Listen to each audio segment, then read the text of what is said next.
dan hampir dan lebih 40 miliar itu sertifikasi guru yang tidak dibayar pada tahun anggaran 2016. pada tahun 2016 itu. Ya. Nah, terus tentunya ini menjadi utang. Itu kan menjadi utang. Ya kemana uangnya ya kita kan tidak tahu lah pada waktu itu kan, kita positif thinking saja. Tentu untuk program pembangunan barangkali ya waktu itu ya, dan dana sertifikasi itu.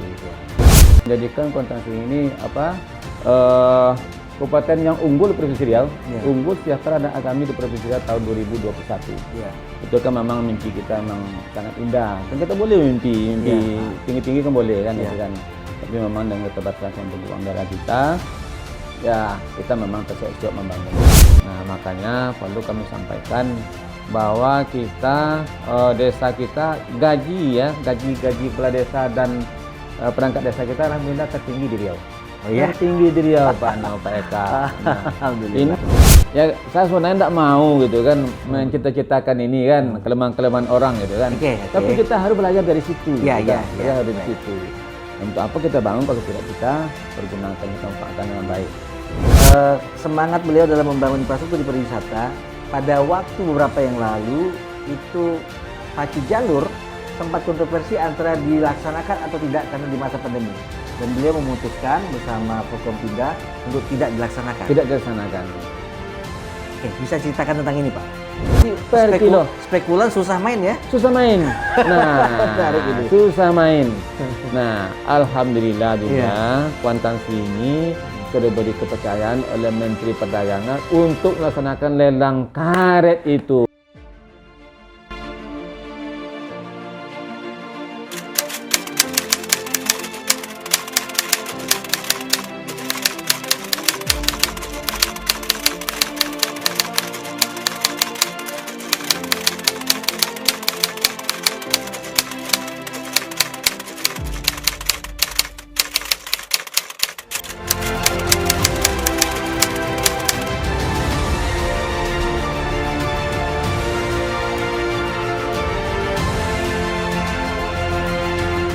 Pola pemerintahan kita, alhamdulillah kita boleh katakan telah berhasil dalam produk kita ini. Nah, perlu kita tingkatkan macam-macam.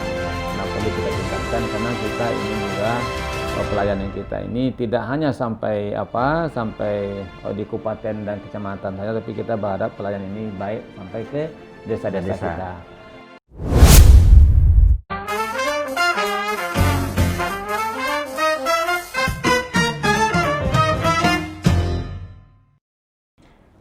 Assalamualaikum warahmatullahi wabarakatuh. Apa kabar sahabat netizen Indonesia dimanapun Anda semua berada? Senang sekali bisa bertemu Anda. Semoga Anda semua dalam keadaan sehat walafiat, mendapat rezeki yang barokah dan dijauhkan dari mara bahaya corona. Baik, jumpa lagi bersama saya Eka Putra di Mata Pena Eka Putra.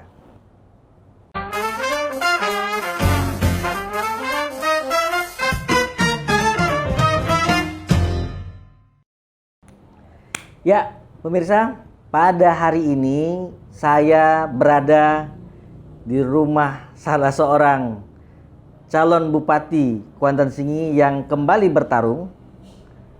Beliau adalah Bapak Dr. Andes Haji Mursini, MSI. Assalamualaikum Pak Haji. Waalaikumsalam warahmatullahi wabarakatuh. Ya, senang ya bisa bertamu di rumah Bapak. Bapak bertamu di acara kami Mata Pena Eka Putra. Kami ingin berbincang-bincang tentang seputar pembangunan Kuansing, dan mungkin kita akan lihat nanti sisi politik ya, rencana Bapak untuk maju kembali di Kabupaten Kuansing. Pak Mursini dulu ya kemarinnya periode pertama berpasangan dengan Pak Halim tahun 2016 sampai 2021. Sekarang maju kembali karena ada pilkada serentak di 2020. Benar. Waktu Bapak mau maju di sini dan melihat awal-awal pembangunan Kuansing, lalu sekarang udah 4 tahun berjalan masuk tahun kelima, apa perbedaan signifikan yang Bapak lihat? Baik, pertama tentunya waktu kami dilantik pada tanggal 1 Juni 2016 yang lalu. Nah setelah itu kami langsung kami bekerja. Tentunya kami melihat tentunya kondisi Kabupaten Kuantan Sengingi saat itu. Nah, setelah kami melaksanakan tentunya program kerja, tentu kami melaksanakan tentunya APBD Kabupaten Kuantan Sengingi 2016 itu. Pada waktu itu APD-nya berapa, Pak? APBD-nya saya lupa, tapi 1,4 sekitar itu. Nah, dari 1,4 itu saya kan ingin melakukan rasionalisasi. Ya, rasionalisasi. Karena setelah saya pelajari APBD itu, Ya. itu uangnya tidak cukup. Sebenarnya kita defisit gitu kan. Defisit berarti itu. Defisit sebenarnya Iya, itu iya. kan. Nah, hampir ya 200 miliar defisit sebenarnya waktu itu. Saya ingin melaksanakan rasionalisasi terhadap program-program kegiatan pembangunan tahun anggaran 2016 itu. Iya. Nah, setelah saya rapat dengan seluruh OPD di Bapeda, saya ingat betul waktu itu di Bapeda. Nah, ada beberapa memang item kegiatan yang harus kita rasionalisasi agar nanti tidak ada tunda bayar waktu itu. Iya. Nah, setelah sepakati, namun dalam perjalanan teman-teman kepala OPD atau kepala SKPD waktu itu, Iya, SKPD. masih SKPD waktu itu, sekarang OPD ya. Iya. Waktu itu SKPD tetap melaksanakan kegiatan itu dan melelang tanpa persetujuan atau tanpa pengetahuan saya gitu kan. Nah, akhirnya terjadi defisit yang begitu besar dan hutang daerah semakin besar. Nah, ditambah lagi waktu itu ada hutang sertifikasi guru. Saya baru menjabat itu, guru-guru pun demo. Iya. Kita ingat waktu itu ya. Ingat itu di pendopo di lapangan sepak bola Limuno itu. Nah, jadi guru-guru demonstrasi karena memang sertifikasi beliau tidak dibayar pada waktu itu. Dan lebih 40 miliar itu sertifikasi guru yang tidak dibayar pada tahun anggaran 2016. Pada tahun 2016 itu. Nah, terus tentunya ini menjadi utang. Untuk menjadi utang, ya kemana uangnya ya kita kan tidak tahu lah pada waktu itu kan. Kita positif thinking saja. Tentu untuk program pembangunan barangkali ya waktu itu ya. Dan dana sertifikasi itu. Nah, oleh sebab itu tentunya saya audit gitu kan. Bapak audit? Ya tentu akta audit. Nah, ini menjadi hutang daerah. Hutang daerah ya banyak hutang kita daerah waktu itu. Maka dengan keterbatasan kemampuan keuangan daerah, kita terseok tentunya membangun daerah ini. Di tahun pertama? Tahun pertama 2017 itu kita mulai mengangsur tentunya membayar utang-utang itu. Itu kan sampai 2018 baru kita selesai membayar utang-utang daerah itu. 2018. Maka dengan keterbatasan itulah. Jadi kalau kita mau membuat baju misalnya, ya tentu kainnya tidak cukup gitu kan. Kita mau bikin satu baju tapi tak cukup gitu kan. Jadi tetap pengunting baju itulah kita tambah lagi ya bisa juga lah. Baju selesai, utang-utang pun selesai. Nah, selesai. Nah, inilah kita lakukan sampai 2018 itu. Nah, dengan kondisi itu, alhamdulillah kita memang masih bisa tentunya membangun daerah ini. Hutang terhadap guru-guru sertifikasi alhamdulillah juga kita bayar sampai saat ini. Tidak ada masalah lagi. Dan tepat pada waktunya sertifikasi guru kita harus sudah selesaikan. Dan demikian juga tentunya program pembangunan kita sesuai dengan visi misi, karena kita kan sebenarnya misi kita ini sangat visi kita ini memang ya kita memang betul-betul ingin memimpi gitu kan, menjadikan Kota Sing ini kabupaten yang unggul di Provinsi Riau, unggul sejahtera dan agami di Provinsi Riau tahun 2021. Itu kan memang mimpi kita memang sangat indah. Kan kita boleh mimpi tinggi-tinggi kan boleh kan itu kan. Tapi memang dengan keterbatasan kemampuan keuangan daerah kita, ya kita memang terseok-seok membangun. Tapi itu kenapa juga misi Bapak waktu itu ingin membuat tata kelola pemerintahan yang baik ya, yang akuntabel.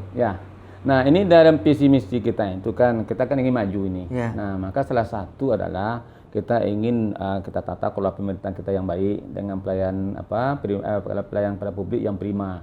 Itu salah misi pertama kita dalam visi misi Kabupaten Kota Sing 2016-2021 itu. Nah, kenapa kita ini menjadi harus kita jadikan satu misi pertama kan? Nah, tentu sebenarnya berarti kan dengan tata kelola pemerintahan kita sebenarnya tentu tidak belum diharapkan tentunya oleh masyarakat kita pada pelayanan pada publik kan itu kan. Nah, oleh sebab itulah alhamdulillah. Nah, saat ini Ya alhamdulillah dengan misi kita ini, misi pertama ini, Iya. tata kelola pemerintahan kita pertama kita akan meletakkan pejabat-pejabat kita sesuai dengan sesuai dengan bidangnya, sesuai dengan kemampuannya. Itu pertama. Yang kedua tentu kita berdayakan semua ASN kita. Potensi. Nah, potensi yang ada, sumber daya manusia kita berdayakan dengan sebaik-baiknya. Nah, tentu kita juga berikan reward tentunya yang berprestasi kita berikan reward gitu kan. Sehingga dengan demikian tentunya ASN kita ini bekerja nyaman, kita berikan juga kesejahteraannya. Kalau tidak salah saya di Provinsi Riau itu ini hanya 2 provinsi dan Kabupaten Kota Singi yang berikan TPP itu. Tunjangan penghasilan kesejahteraan penghasilan pada pegawai itu. Kita sudah memberikan TPP alhamdulillah. Ya, setiap jabatan punya jabatan sampai kan yang tidak punya jabatan kita berikan tunjangan penghasilan daripada ASN kita. Nah, maka dengan demikian tentunya dengan sendirinya pegawai kita ini kan yang semula mungkin malas-malas bekerja, malas datang ke kantor misalnya, alhamdulillah sekarang sudah rajin datang ke kantor dan sudah bekerja sesuai tentunya dengan kemampuan dan di bidangnya masing-masing. Alhamdulillah. Nah, dengan demikian, ya alhamdulillah ya kita mendapat tentunya penghargaan dari lembaga-lembaga tinggi negara. Pertama, kita dari Ombudsman Republik Indonesia. Nah, saya pun tak nyangka juga gitu kan. Kita memang melaksanakan sesuai lah dengan tahun berapa ketentuan. Kita dapat 2018 kita dapat. Ya, dapat kita. Apa nama penghargaannya? Ada penghargaan dari Ombudsman itu. Kita panggil ke Jakarta waktu itu tata kelola pemerintahan ya dengan pelayanan publik ya. Pelayanan publik itu ya. Kita mendapat kalau salah 98,6 nilai skor kita. Dan peringkat ke-7 kita di Indonesia. Nasional. Dan peringkat pertama kita di Provinsi Riau. Kenapa Bapak terlalu obsesif terhadap pengelolaan tata pemerintahan ini? Nah, karena kan kita kan Kuantan Singi ini sebenarnya kan terkenal sebenarnya kan. Iya. Karena sumber daya manusianya. Sumber daya manusia memang terkenal ya. Ya, yang unggul gitu kan. Tapi budget tapi belum kita kelola dengan baik. Belum kita berdayakan dengan baik. Nah, tentu kita perlu kita hargai tentunya. Kita hargai apa yang beliau lakukan gitu kan. Nah, sampai sekarang di tahun 2020 ini efek dari pencanangan tahun di awal pemerintah sampai sekarang seperti apa? Ya, alhamdulillah ini berjalan dengan baik. Tanpa kita misalnya harus mengawasi secara ketat misalnya kan. Sistem sudah jalan. Sistem sudah berjalan. Sampai ke daerah kecil. Sampai ke kecamatan. Bahkan kita sekarang yang belum itu adalah sampai ke desa. Bahkan kita juga sampai ke desa ini juga sudah. Oh, desa belum? Sudah kita laksanakan. Tapi belum seluruhnya. Tapi belum seluruhnya karena memang tergantung juga dan berpengaruh juga terhadap sumber daya manusia kita yang ada di desa. Karena kita juga ingin semua desa ini juga ada masuk internet, jaringan masuk ke desa dan juga nanti membuat seluruh surat-surat di desa itu orang tak payah lagi gitu kan. Surat ya. Ya. Pelayan-pelayan ini sampai ke desa, kita juga seperti apa yang juga kita layani di kabupaten. Sebenarnya seperti itu sebenarnya. Cita-cita kita seperti inilah nanti yang harus kita tingkatkan untuk masa yang akan datang. Baik, ini pencapaian yang ada sekarang tentu beliau akan maju sekali lagi dan mudah-mudahan kita doakan beliau terpilih ya. Andai kata Bapak nanti terpilih, apakah masih visi itu juga yang akan dilanjutkan? Salah satu misi kita ini ya. Kita tingkatkan. Nah, contohnya tadi kita kan baru peringkat 7 misalnya nasional dan juga alhamdulillah kita sakit gitu ya dari Kementerian Perdagangan dan Aparatur Negara.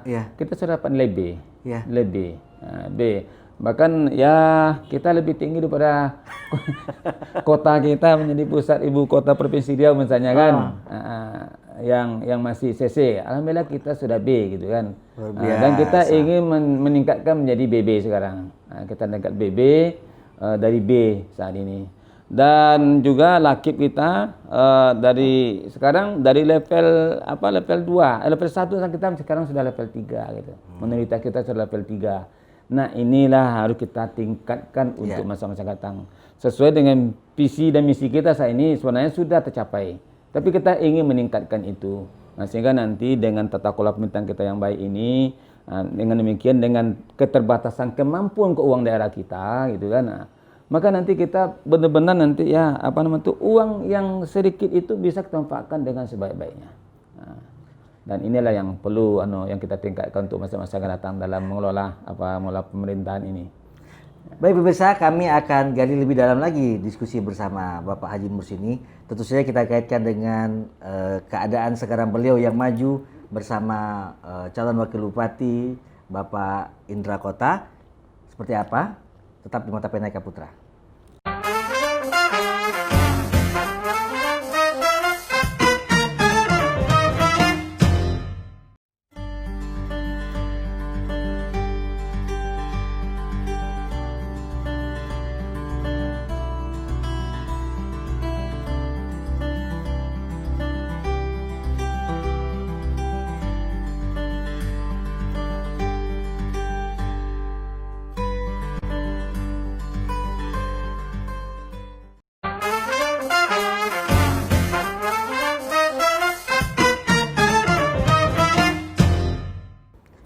Baik, jumpa lagi di Mata Penaika Putra.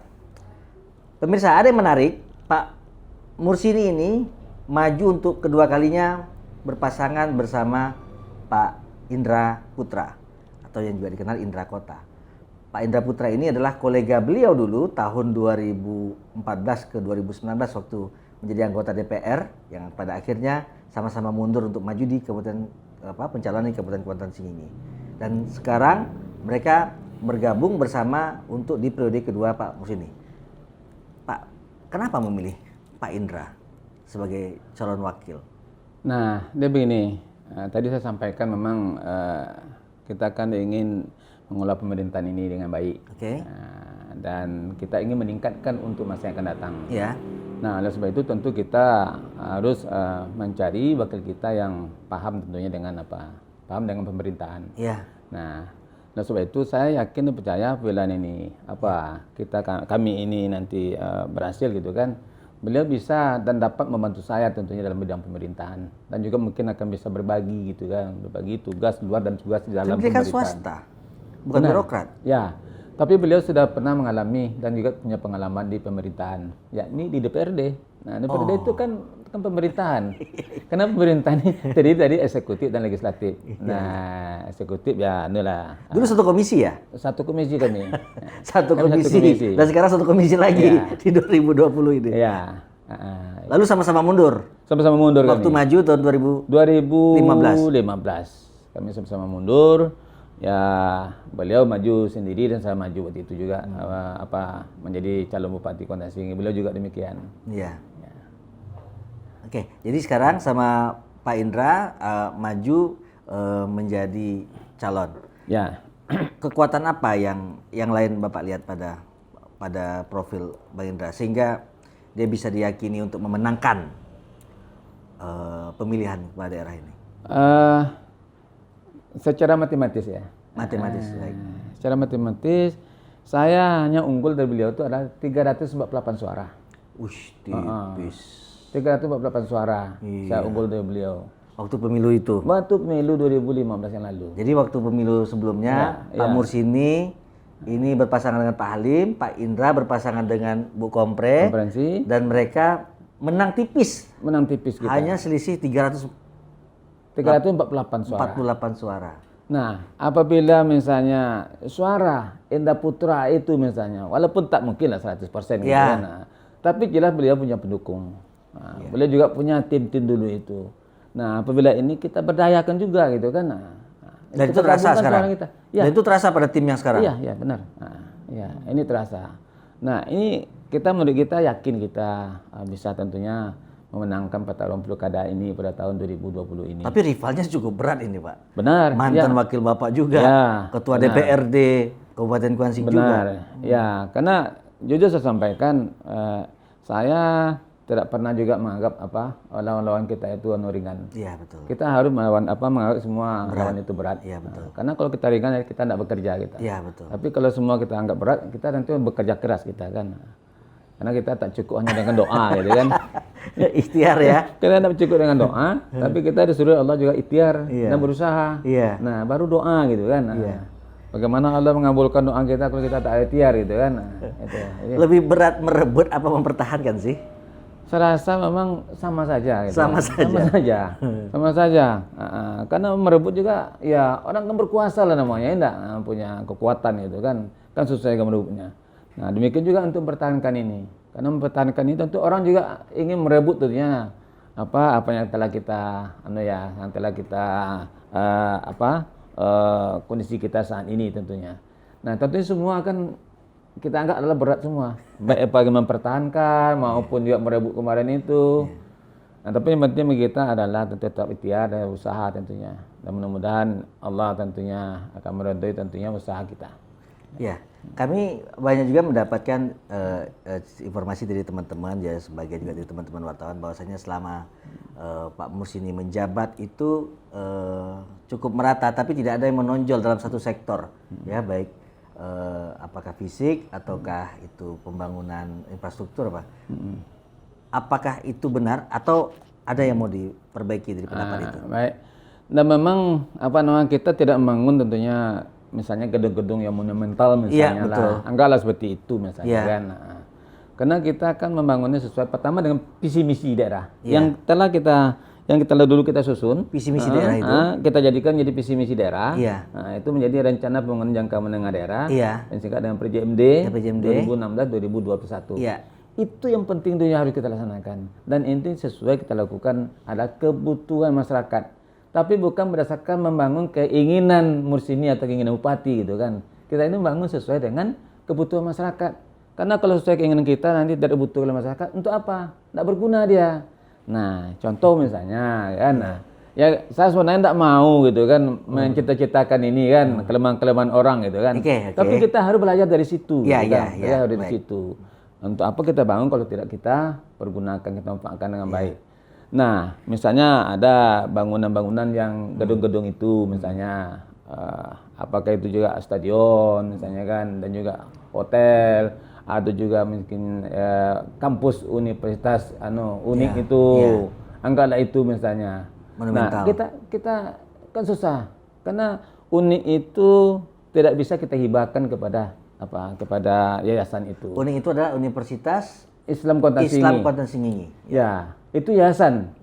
Nah, sekarang punya milik daerah, pemerintah daerah membangun lahan di lahannya sendiri, mengedung di lahannya sendiri gitu kan.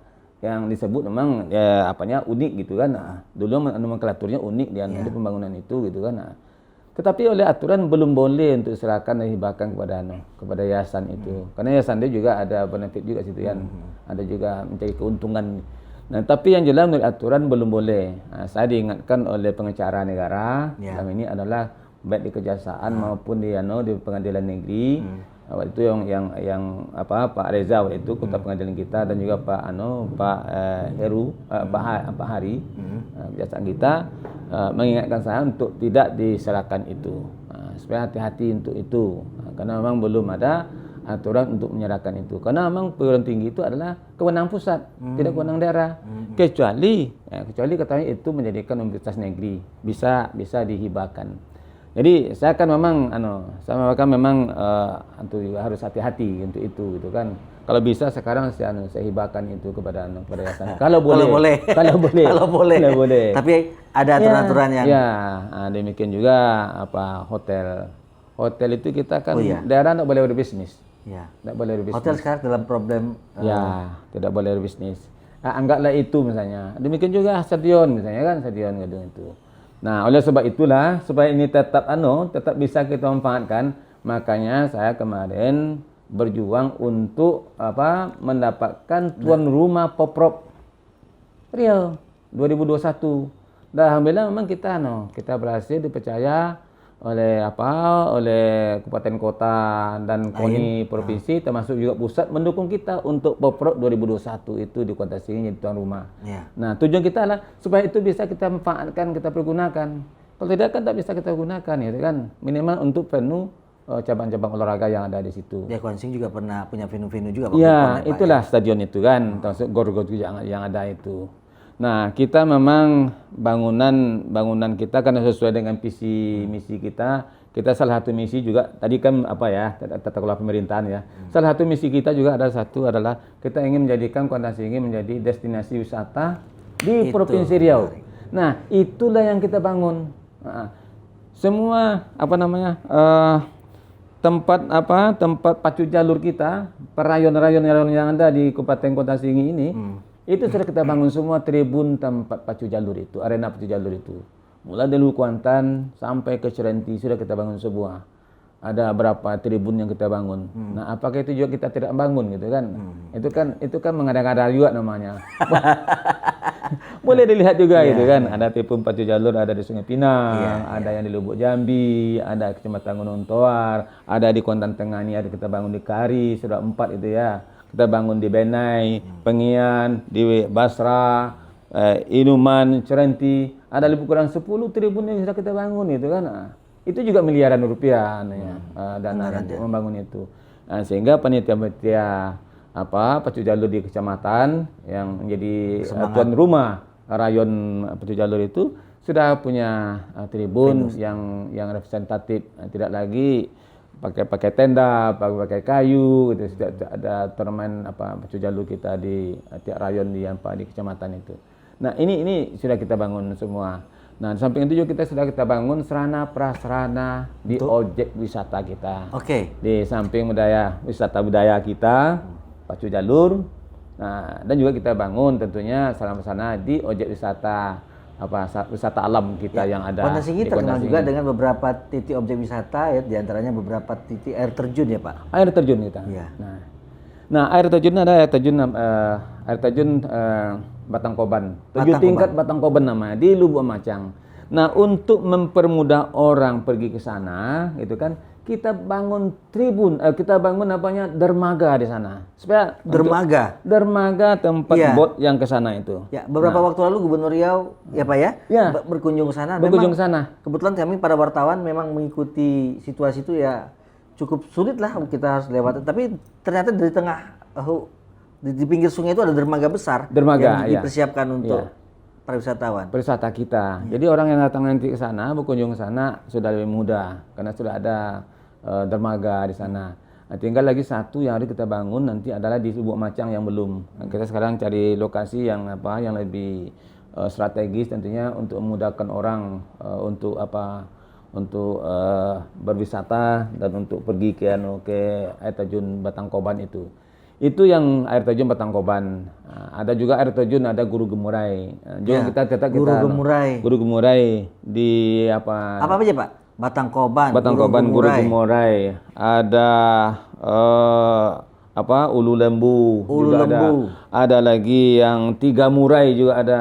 Tiga Murai. Dan banyak ya. Banyak air terjun di sini. Ya. Tapi itu memang wisatawan di luar daerah juga, Pak. Datang. Iya. Nah, dan inilah yang harus kita lengkapi tentunya sarana prasarana termasuk infrastruktur. Karena dengan kita bangun sarana prasarana dan infrastruktur nantinya tentu orang akan mudah ke sana dan tentunya orang akan lebih senang tentunya. Karena kalau tidak nanti kan orang kecewa nanti. Kalau orang sana kecewa. Baik, tapi ini menarik pemirsa.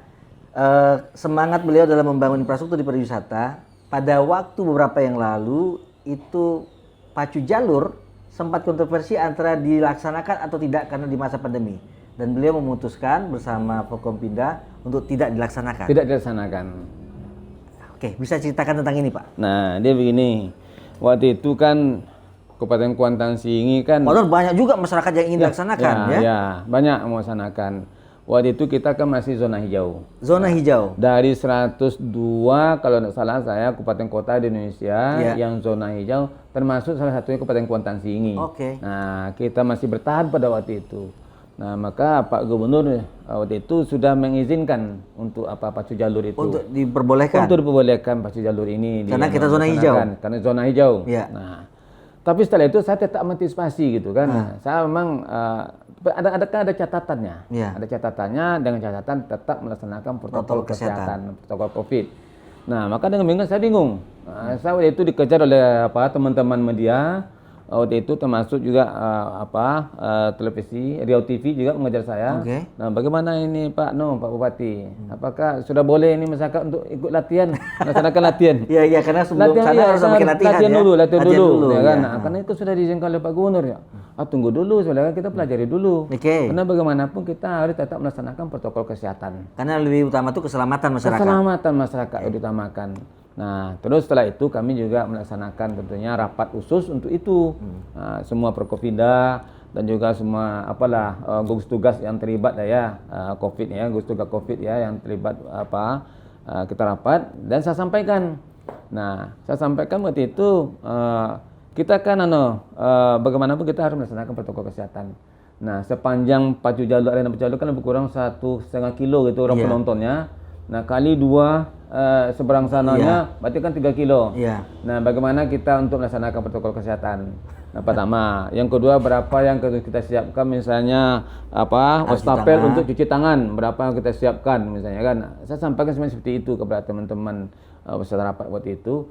Nah, dengan saya sampaikan seperti itu, teman-teman ya kesulitan bagaimana kita harus menyiapkan suasana untuk melaksanakan itu. Yang kedua juga untuk melaksanakan protokol kesehatan jarak orang, karena physical distancing itu harus kita laksanakan juga. Oke.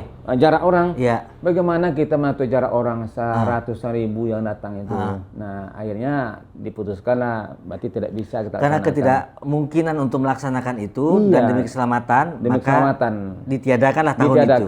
Karena orang datang dari mana? Orang datang, kita tidak tahu apakah orang yang mungkin ada yang bawa virus, ada yang tidak gitu kan. Kita tidak tahu orang yang bawa virus, kita tidak tahu. Karena virusnya tidak nampak. Kalau nampak kita bisa, ini ada virus ini bisa kita tolak gitu kan. Dan pastinya keputusan itu sekarang pemirsa boleh dipandang tepat karena Provinsi Riau termasuk provinsi yang meledak ya ke jumlah kasus corona atau COVID-nya. Paling tidak ada antisipasi yang dilakukan oleh sejumlah kepala daerah agar ini tidak terlalu besar. Baik, kami akan gali lagi lebih dalam tentang Bapak Haji Mursini dan pembangunan kuantitas tinggi serta kehidupan sisi pribadi dan politik beliau. Tetap di Mata Pena Eka Putra.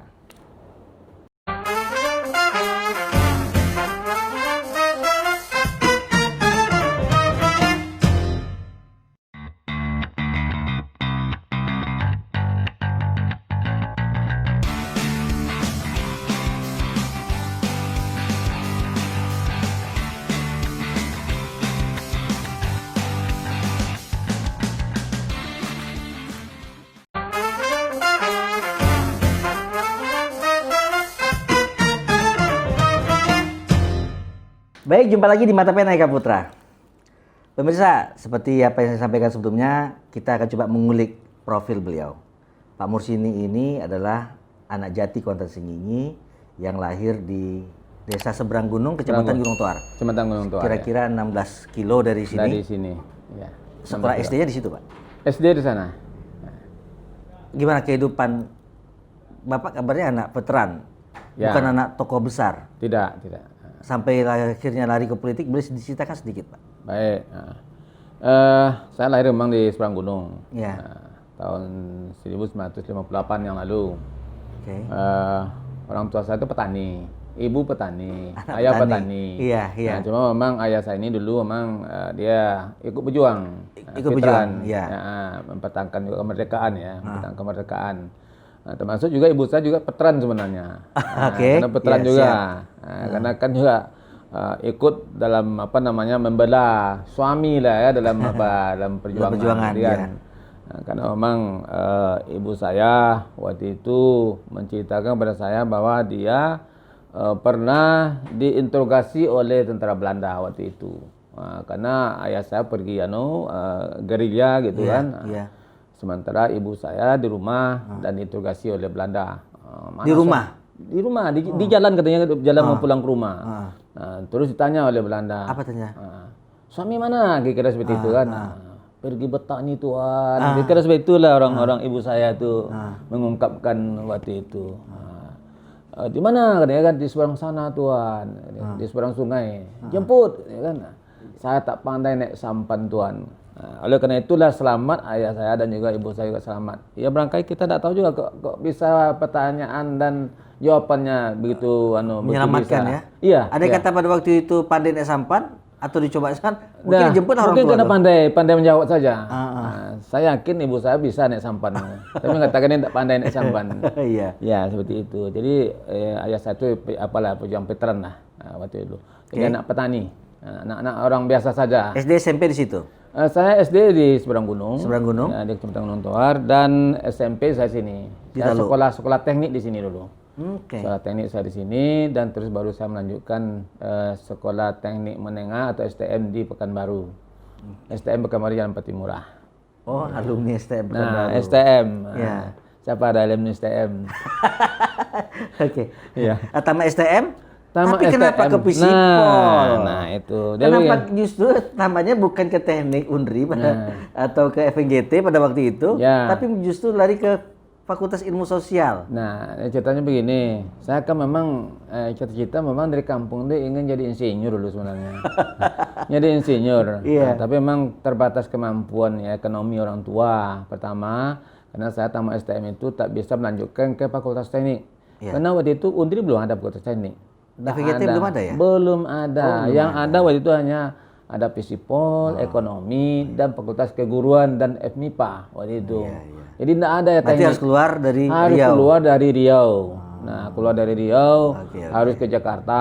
Ada di Palembang ada waktu itu. Ada di Palembang dan ada di USU cuma yang di Sumatera. Nah, tapi memang kemampuan ya ekonomi orang tua tidak mungkin sekolah keluar dari Riau. Ceritanya seperti itu. Nah, akhirnya saya memang di samping saya memang sekolah di teknik itu kan di STM. Saya banyak teman-teman mahasiswa waktu itu.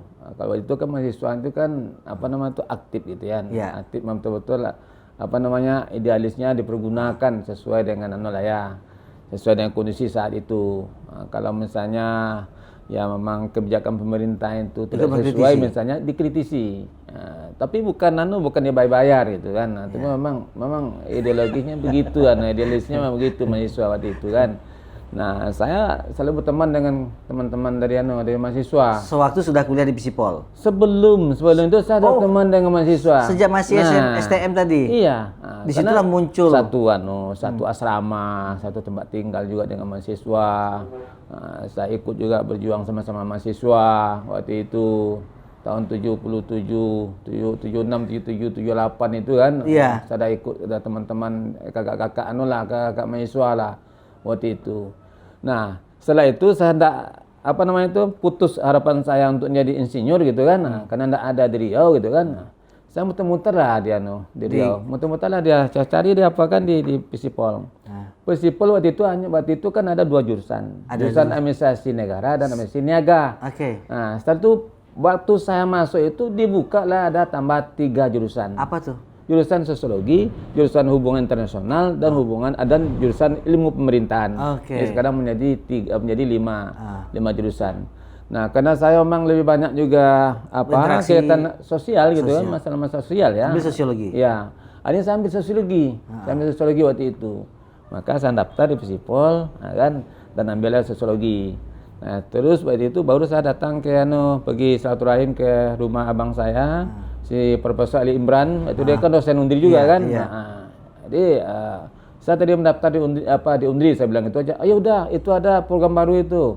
Di Fakultas Keguruan banyak, ada D1, ada D2, D3 sampai kan D4 lah ya. Keguruan ya. Sarjana di keguruan. Saya ada ke situ. Tapi saya daftar dari Fisipol ya kan. Ayo sudahlah. Karena Kota Singgi terkenal dengan SDM di bidang pendidikan. Ya, udahlah situ aja lah kalau gitu katanya. Kalau sudah mendaftar. Nah, makanya saya mendaftar di Fisipol jurusan sosiologi pada waktu itu. Nah, kronologisnya seperti itu. Tapi bukan ilmu pemerintah atau ilmu politik. Larinya justru menjadi aktivis partai atau di politik.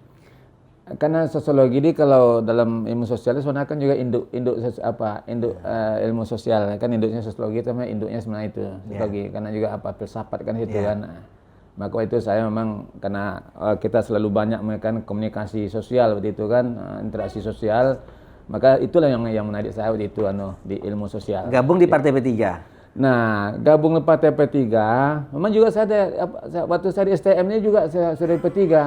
Saya berjuang P3. Ini Saya belum kader P3 murni sampai sekarang masih P3. Iya. Saya tukang tempel-tempel tanda gambar P3 waktu itu sama dia baru itu.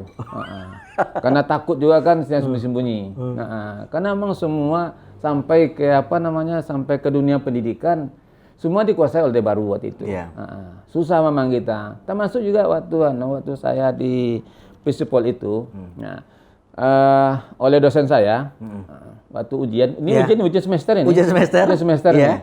Ditanyakanlah dalam mata kuliah sistem politik Indonesia, SPI. SPI, oke. Sistem politik Indonesia. Oke. Di mata kuliah itu? Salah satu pertanyaan, dua pertanyaan itu. Dua soal. Salah satu ditanyakan, coba saudara uraikan dinamika sistem politik Indonesia. Ya, oleh dosennya seperti itu. Saya uraikan. Saya sebutkan ada demokrasi liberal, demokrasi terpimpin, demokrasi Pancasila. Oke. Saya sampaikan itu demokrasi Pancasila itu ya mirip-mirip dengan demokrasi terpimpin soalnya kan, karena juga dipimpin soalnya kan. Ini kan pendapat kita gitu kan. Nah, saya sampaikan itu. Setelah diumumkan enggak lulus saya. Nah, lulus saya. Karena saya samakan demokrasi Pancasila itu dengan demokrasi terpimpin yang oleh Pak Soekarno.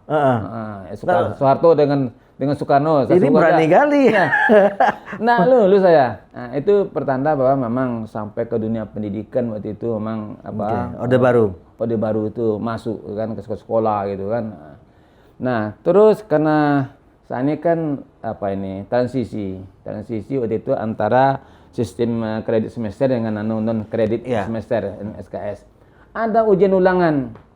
Sudah ujian ulangan dengan SPI itu juga, gitu kan? Keluar lagi soal itu. Oke. Keluar lagi soal yang sama. Ini bahaya kalau jawab sekarang. Kalau jawab sama nggak lulus lagi nih. Daripada nggak lulus lagi, sudah kan? Oke. Ya, saya ikutilah kayak menyesuaikan. Dengan jawaban dosen. Iya, sama dosen. Saya sebutkanlah demokrasi liberal seperti ini, demokrasi terpimpin. Begitulah karena oleh Soekarno. Demokrasi Pancasila, inilah yang paling bagus sesuai dengan bangsa Indonesia, kira-kira seperti itulah. Itu kan. Amalnya lulus B+. Tapi yang menarik dari cerita ini adalah semangat mengkritisi. Iya. Kemudian Pak Mus ini bergabung di Partai P3 dan kita ketahui beliau menjadi anggota DPR tahun 99 sampai 2004. 2004. Nah, 2004 saya calon kembali sampai 2009. Iya. 2006 saya mencalonkan jadi wakil bupati bersama Bang Soekarmis dan terpilih. Yang terpilih waktu itu kami. Tahun 2006. Saya pindahlah ke Taluk Kuantan. Ya. Nah, kemudian sekarang anggota maju lagi di periode yang sekarang ini bersama Pak Indra. Iya. Baik, saya mau coba ingin menggali sedikit. Ini pembangunan di periode pertama sudah berjalan, pasti ada aspirasi dari masyarakat yang kemarin tidak mendapatkan perhatian atau kurang disentuh dari sektor-sektor baik itu pertanian kah atau sektor pembangunan fisik dan lain sebagainya. Kira-kira apakah Bapak juga akan menyentuh bagian-bagian itu di periode kedua ini? Ya, secara keseluruhan tadi saya sampaikan ya sesuai dengan visi misi daerah 2016 sampai 2021 itu kan. Sebenarnya secara keseluruhan kita sudah melaksanakan itu.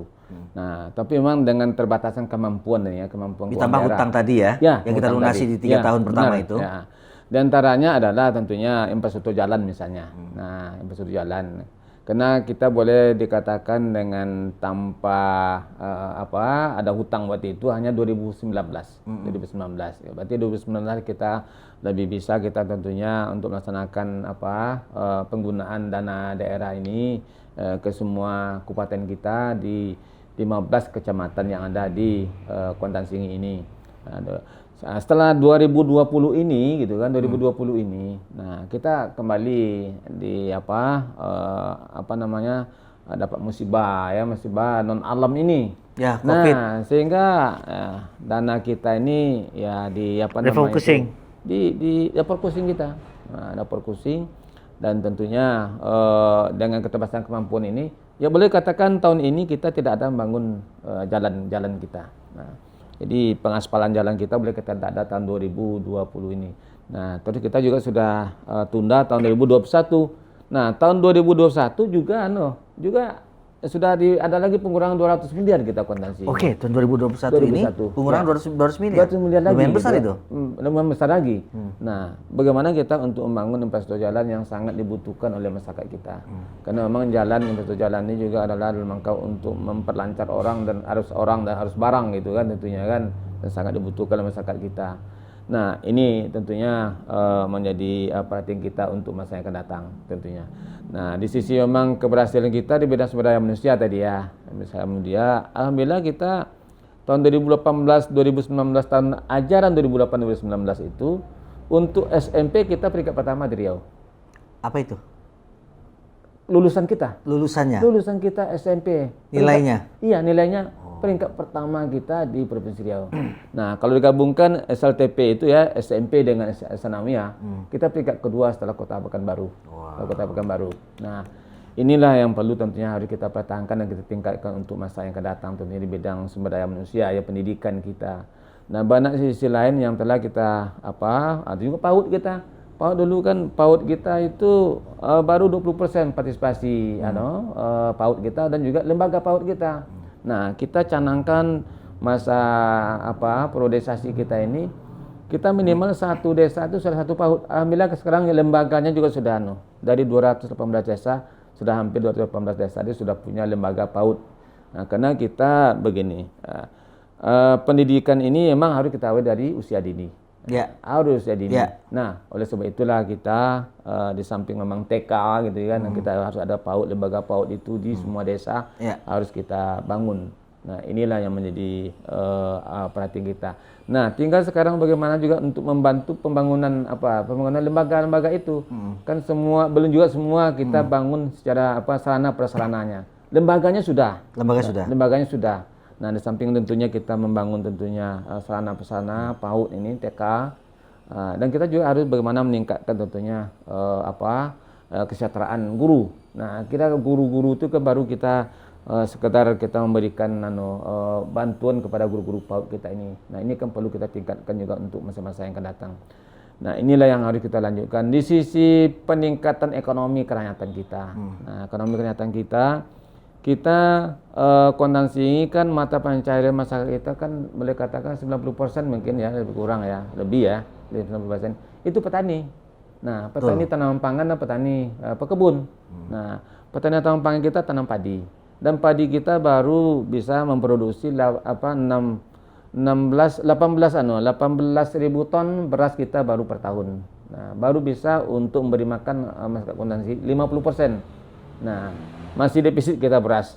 Nah, ini harus kita tingkatkan. Nah, sekarang kita baru memulai tanam 2 kali setahun. Dan belum semua petani kita menanam untuk 2 kali setahun itu. Masih bisa itu Pak dikembangkan lagi? Masih bisa. Kita untuk 2 kali tanam saja 1 tahun gitu kan.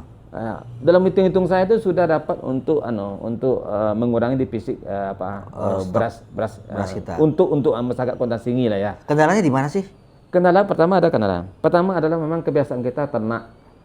Nah, ternak ini karena kebiasaan kita begitu kita selesai panen, masyarakat kita, petani kita, itu ternak lepas. Nah, lepas itu barulah besok mau 6 bulan lagi kita baru cocok tanam lagi, baru diikat. Sehingga waktunya terpakai untuk ternakan. Ternak gitu kan. Nah, inilah yang harus kita mindset ini yang harus kita rubah. Nah, memang susah, tapi saya yakin karena sudah ada. Bahkan sudah ada 2 desa kita yang sudah 3 kali tanam 1 tahun. Nah, seperti desa-desa lain di luar Riau misalnya. Bisa.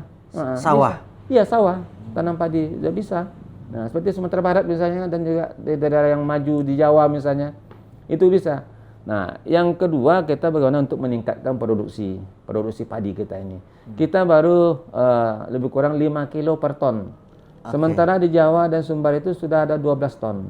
Nah, dan kita tidak baru yang sudah agak maju sedikit adalah Siak, lebih kurang 5,5 sampai 6 ton per hektar kalau tidak salah saya.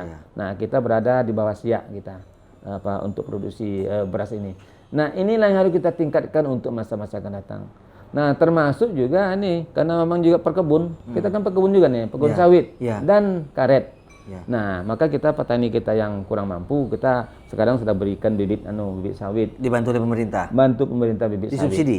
Disubsidi. Kita pengadaan bibit itu kita bantukan kepada petani yang sudah siap untuk ditanam. Nah, itu di sawit. Nah, begitu juga karet. Nah, karet ini kan juga sudah ada yang tua dan juga harganya murah. Nah, harga murah. Nah, inilah sekarang juga pemerintah kita Kuantan Singi telah berapa terobosan kita. Pertama terobosan kita adalah dengan melaksanakan lelang karet. Nah, ini di lelang karet ini, Pak Eka. Dilelang. Nah, dilelang. Nah, ini pelelang karet ini baru 2 kecamatan baru dari 15 kecamatan kita. Coba bayangkan. Ini dengan lelang ini, sekarang ini kan baru harga karet naik sedikit jadi 7.000 sampai 7.500. Nah, kalau kita lelang sudah bisa menjadi 9.500 dan sampai 10.000 sekarang. Berarti per kilo. Spekulan susah main ya? Susah main. Nah, susah main. Nah, alhamdulillah juga Kuantan Singi sudah beri kepercayaan oleh Menteri Perdagangan untuk melaksanakan lelang karet itu. Menarik. Ini bisa jadi konten tersendiri untuk kita nanti. Lelang karet ini. Lelang karet. Nah, sekarang saya waktu Musrembang tahun yang lalu. Untuk anggaran 2020 ini saya sudah sampaikan supaya setiap kecamatan sudah ada kita gudang pengumpul karet kita. Sehingga kita nanti satu kali lelang saja semua kabupaten sehingga sudah terangkat harganya. Karena orang tak ada spekulan sekali lagi, tidak ada lagi, cuma hanya satu nanti yang mana yang paling banyak nanti yang paling tinggi dia harganya, itulah yang beli karet kita. Ini yang telah kita lakukan, makanya kita sudah diberikan kepercayaan oleh Menteri Perdagangan Republik Indonesia untuk lelang karet kita nih. Kabupaten kita Kuantan Singi. Ya. Nah, di samping itu, nah sekarang kita juga sudah memulai. Sudah memulai karet kita ini mau kita bangun industri hilir karet kita ini. Hilirisasi di sini. Hilirisasi karet kita. Apa itu? Kita bisa keset karet ini dari karet. Kita sol sepatu kita ini kita bisa bikin di sini. Sol sepatu bisa kita bikin.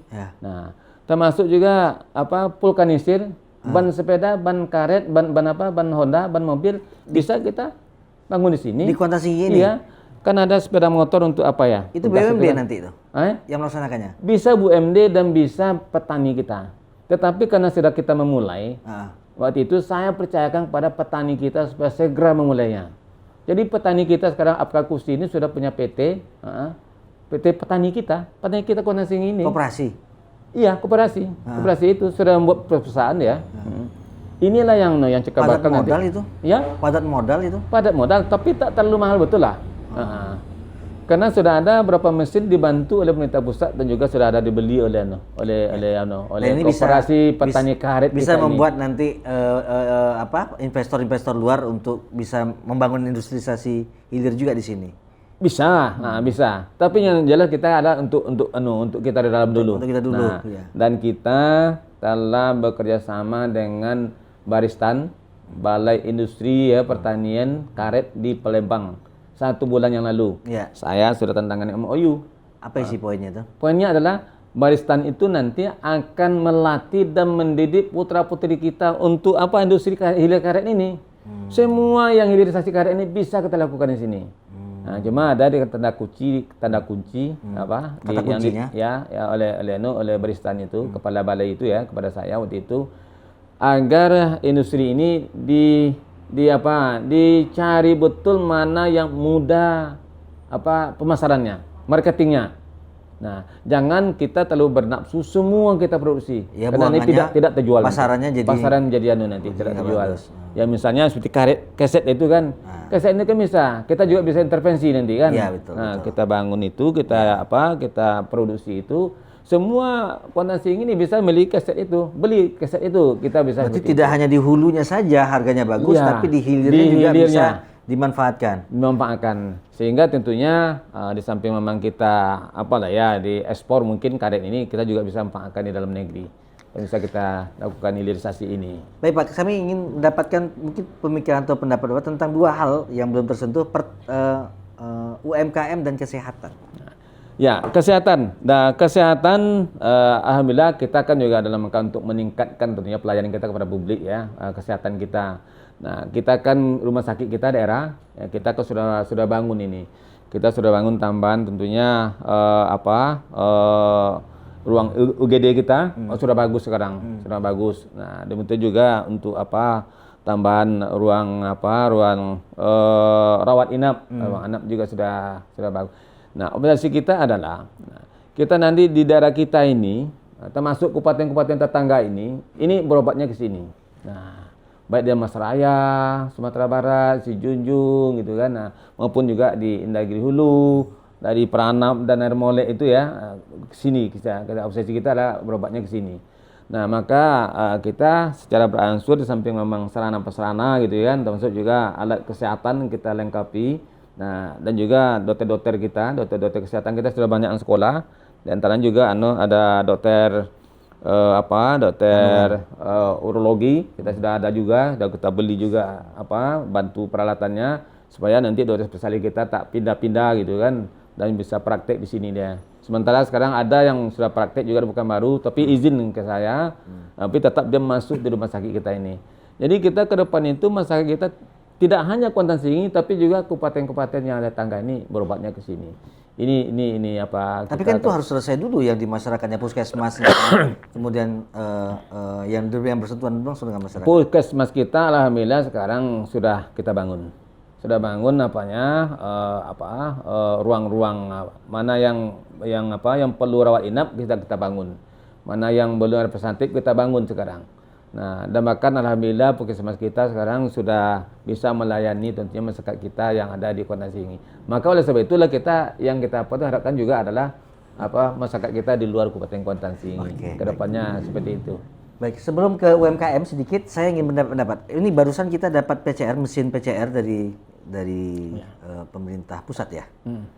Itu kan berarti akan dilaksanakan alat tes swab langsung di Kuantan Singi dan diketahui dalam waktu yang singkat bisa meledak nanti jumlah penderita atau kasus corona di sini atau bagaimana mungkin pendapat dokter? Dia begini, nah kemarin kita kan karena dokter kita ada, nah kalau saya ada dokter kita rumah sakit umum daerah kita Ipin Ahmad Pekanbaru dan juga ada dokter kita ini yang ada di Kabupaten Kuantan Singi. Nah kenapa kita tidak beli alat itu? Nah dan saya dengan dokter yang bersangkutan sudah berdiskusi. Nah, dan beliau juga menyampaikan ke saya. Alat itu dibeli oleh Pemkab. Beliau juga menyampaikan ke saya. Nah, lebih baik kita beli alat itu, Pak. Nah, karena nanti kalaupun nanti pandemi ini sudah berakhir katanya kan. Nah, walaupun pandemi ini sudah berakhir nanti. Walaupun berakhir, alat ini masih bisa kita pergunakan. Untuk apa saya bilang? Untuk apa? Untuk masyarakat yang menderita tuberkulosa paru. TBC bisa kita menggunakan alat tidak hanya swab tes saja, tapi juga pada penyakit-penyakit lain. Penyakit lain bisa dimanfaatkan nanti untuk tuberkulosa paru, TBC juga bisa dimanfaatkan. Inilah yang menjadi keinginan kita nanti kita memakai alat ini. Kita tidak khawatir, malah kita lebih karena kita di sini, karena sekarang kita mentes PCR swab itu kan ke Ipin Ahmad. Nah, itu sekarang kan sudah over capacity kan. Kalau dulu kita 1 hari 2 hari keluar hasilnya. Sekarang seminggu baru keluar lagi hasil. Sama waktu pertama kita ke Jakarta. Waktu ke Jakarta kan. Dulu kita ke Jakarta. Dari Jakarta. Iya, nunggu Jakarta. Nah, sekarang kita di provinsi juga seperti itu karena semua kabupaten kota sudah meledak juga kasus virus corona ini. Nah, oleh sebab itu tentu kita harus mencari terobosan baru. Karena kalau tidak tentunya bukan kita khawatir banyak pasiennya. Ya kan bisa kita kan lebih cepat untuk menanggapi itu tentunya. Kita bisa mengatasi penyebaran virus corona ini kalau ini bisa dilaksanakan nanti di Teluk Kuantan ini. Baik, misalnya mungkin di ujung saya ingin mendapat tentang UMKM. Kita punya banyak objek-objek wisata, event-event pariwisata, kebudayaan, dan itu sebenarnya kan suatu nilai tambah bagi pertumbuhan UMKM. Di periode yang akan datang seperti apa sentuhan terhadap ini sektor? Nah, periode akan datang ini kita akan melatih unit-unit usaha kecil menengah kita dan juga melatih para pemuda-pemudi kita untuk berjiwa swasta dan berjiwa entrepreneur. Dilatih oleh pemerintah. Ya. Inilah kekurangan kita selama ini. Nah, sama ini. Membiarkannya secara alami Iya, saja. alami saja. Nah, sementara tentunya tamatan-tamatan sarjana bahkan sampai juga sudah magister Iya. kita ini kan. Cuma memang berjiwa wira swasta itu yang kurang gitu kan. Iya. Nah, inilah harus yang menjadi prioritas kita ke depan. Maka salah satu saya mengambil Indra Putra itu untuk wakil adalah juga untuk Dari generasi milenial ya. Iya, dengan milenial kita melatih nanti putra-putri kita. Nah, beliau lah nanti yang bisa membantu saya, menurut saya itu adalah ke depannya. Mudah-mudahan tentunya para pemuda-pemudi kita, karena ini juga kita sinergikan dengan pariwisata tadi itu. Iya, Nah, iya. pariwisata kita juga ada keterampilan buat souvenir dan segala Iya, macam ini. iya. Karena kalau kita menggalakkan wisata, orang datang ke sini Pulang tangan apa? kosong, iya. Tangan kosong, apa yang buat orang pulang? Iya, betul. Nah, apakah itu juga ekonomi kreatif gitu kan yang perlu itu tadi Malah kan? yang datang dari luar, Iya. yang bikin souvenir kita, Iya, lalu souvenir. dijual di sini. Iya. Nah, termasuk juga industri rumah tangga. Iya. Nah, ini yang harus kita galakkan dengan kita berdayakan juga dengan dekansa daerah kita. Nah, saat ini kita kan baru ada songket, Iya. alhamdulillah, ada juga batik misalnya kan. Nah, ke depan ini harus banyak industri rumah tangga kita dan juga pemuda kita yang mempunyai kreatif dalam bidang usaha ini. Nah, inilah yang menjadi perhatian kita ke depan. Nah, sehingga masyarakat Kota Sigi ini ekonominya akan semakin meningkat, pengangguran berkurang, kemiskinan juga akan turun dengan wisata ini. Dan wisata ini saya selalu menyampaikan kepada masyarakat kita bahwa di negara-negara beberapa negara juga hanya dengan wisata saja hidup dan kaya gitu kan. Nah, dan lebih mapan gitu kan. Hanya dengan wisata. Nah, sementara kita punya objek wisata yang banyak. Wisata apa? Wisata sejarah, wisata budaya, Ziarah? sejarah. Sejarah ya. Sejarah, budaya dan juga alam. Alam kita yang bagus, panorama yang bagus, air terjun yang banyak, danau-danau juga banyak yang belum kita kelola dengan baik. Nah, alhamdulillah sekarang kita sudah memulai itu. Nah, tinggal lagi kita tingkatkan ini apa yang telah kita lakukan lebih kurang 4 tahun ini. Baik, Pak Mursini. Di ujung segmen ini kami boleh dapatkan pesan atau penyampaian Bapak terkait dengan keadaan masyarakat dan politik pilkada kita sekarang. Pertama dulu ya, karena kita pada bulan Oktober ini, kita baru karena kabupaten kita ini sudah berusia 21 tahun ya, tepatnya pada tanggal 12 kemarin. Nah, saya tentunya dulu menyampaikan tentunya selamat ya, selamat ulang tahun Kabupaten Kuantan Singi yang ke-21. Mudah-mudahan tentunya kabupaten kita ini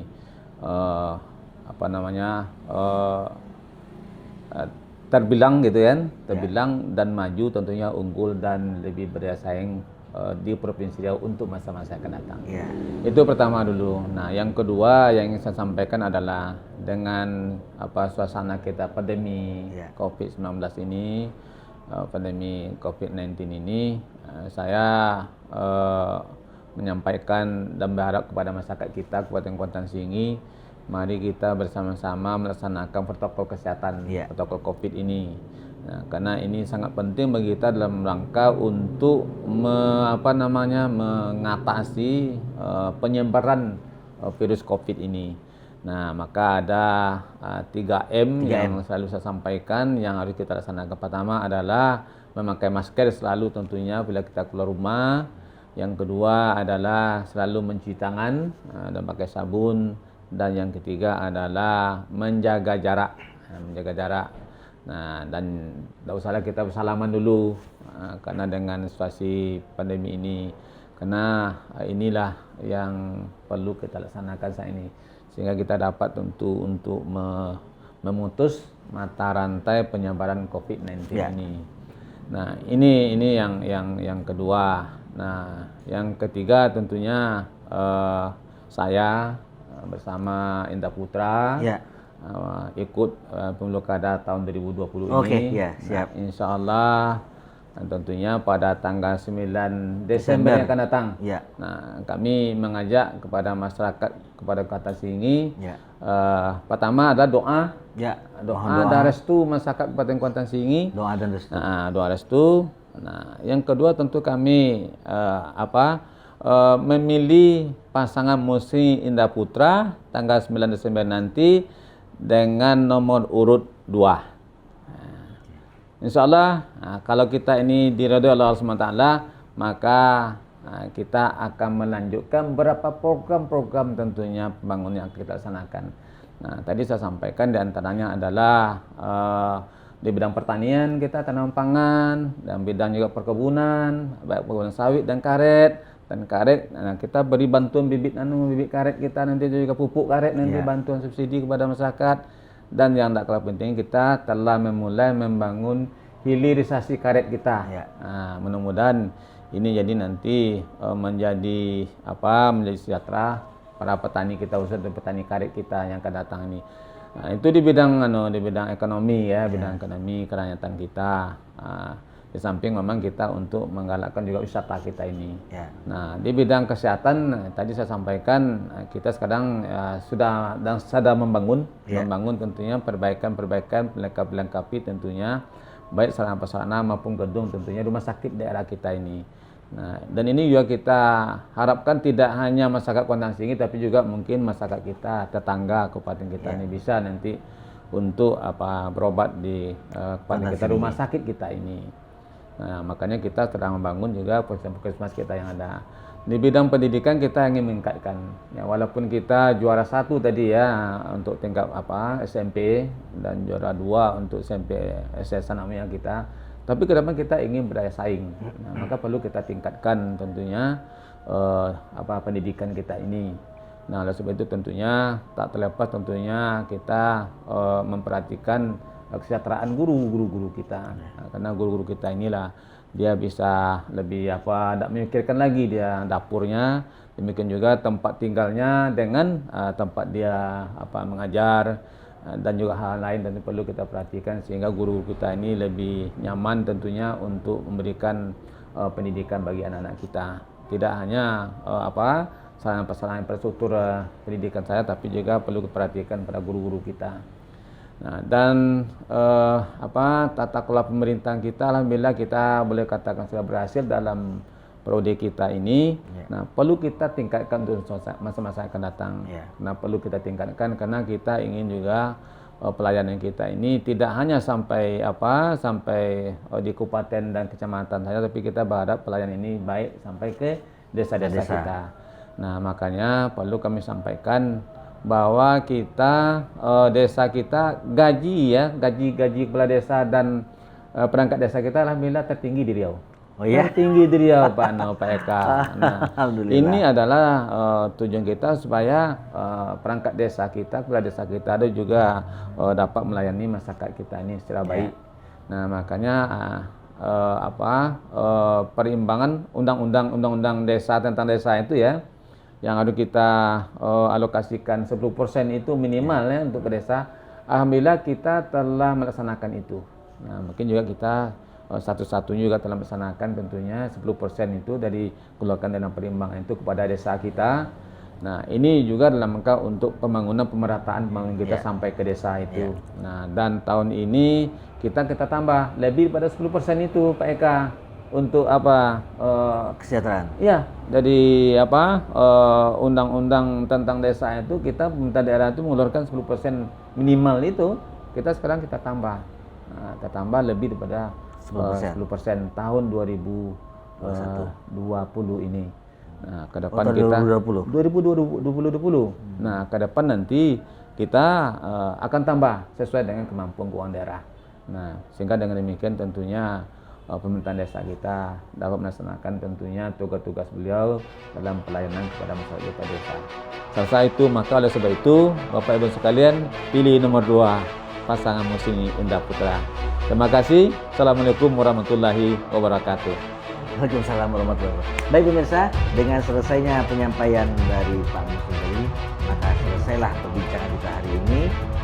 Ambil yang baik, buang yang buruk. Baik Pak Musni, selamat ulang tahun Baik, untuk ya. Kabupaten Kota Seningi. Terima kasih, Selamat terima untuk kasih. masyarakat Kabupaten Kota Seningi. Semoga kita semua sukses dan sejahtera.